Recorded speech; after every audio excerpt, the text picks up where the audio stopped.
Supervision is a fundamental principle of outdoor leadership. It is as simple as placing yourself in a location where you can act to prevent an unwanted situation from occurring. Proper supervision can reduce accidents and make outdoor activities safer.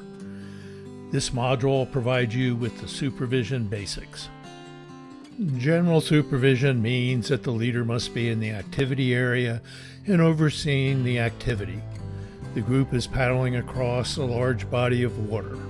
With everyone in sight, the trip leader can take action if needed.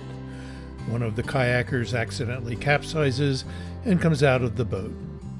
Transitional supervision occurs when the leader moves from general to specific supervision or back from specific to general supervision. Transitional supervision is the time and distance it takes to paddle over to the swamp kayak and kayaker. Specific supervision means that the leader has hands-on involvement in the activity. The instructor pumps the water out of the kayak and performs a two-person rescue. The paddler re-enters the kayak. As a general rule, the leader is focused on the specific situation, the two-person rescue, and not on the general supervision of the group.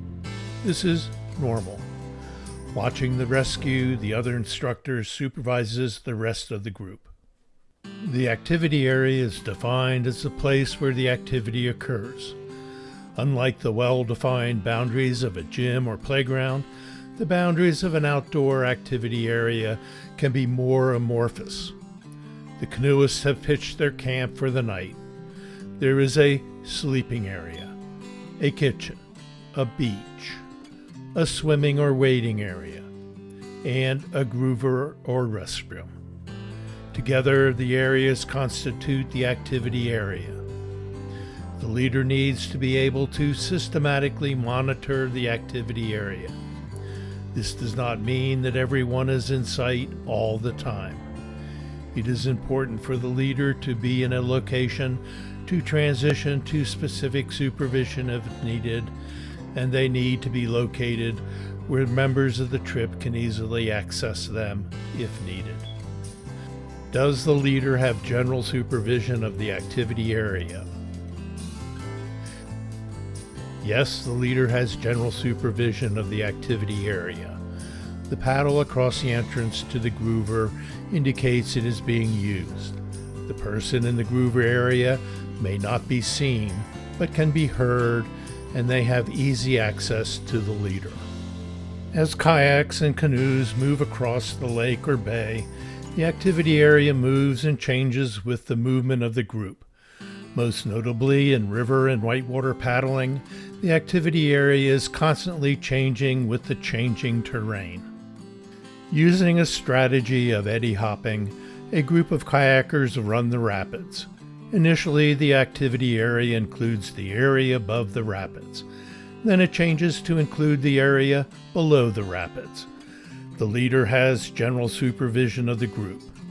The sweep and second leader can eddy out first or run straight through the rapids and set up safety in the river left eddy below the drop.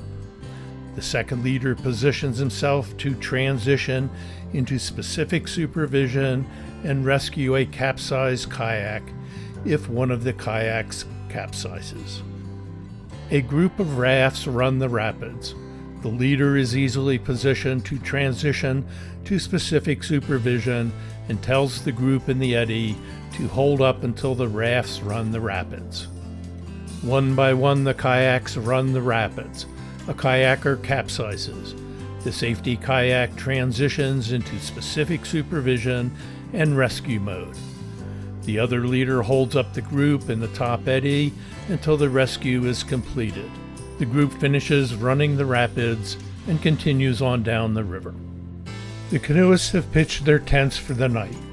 Most likely they could hear an incident occurring in one of the tents, or any camper could easily access them. In your opinion, do the leaders have general supervision of the campers in the other tents? With this layout, the leaders most likely have general supervision of the group. Although it is not supervision of the campers in the traditional sense, the leaders have supervision of the canoes. They could easily take action if the water rises or something happens to the canoes. Seeking some privacy, the leaders decide to pitch their tent away from the campers. In your opinion, do you feel that the leaders have general supervision of the group at the new site? It is understandable that the leaders may seek some privacy. The issue is, how far is too far? In the diagram, it may be bordering on being too far. It is a matter of judgment. Ask the question if you can easily monitor the camper, and can participants readily access you? If these are your concerns, any one of the three answers is appropriate. The group is paddling a long stretch of flat water. Periodically, the leader turns around to see what the group behind her is doing. Has the leader essentially increased her general supervision of the group? It is easy for leaders to look where they are going or what is in front of them, and not what is behind them. Are the paddlers lagging behind you? Do you need to regroup? Do you see potential problems? Yes, looking back essentially doubles the general supervision of the leader. It is a good idea. In summary, supervision is as simple as placing yourself in a location where you can act to prevent an unwanted situation from occurring. General supervision means that you need to be in the activity area and overseeing the activity. You or another leader need to be accessible to your participants so that you can transition to specific supervision and take appropriate action if needed. Remember, when you are focused on specific supervision, you are not focusing on general supervision, and you may need to task someone with this responsibility. Proper supervision can reduce accidents and make outdoor activities safer.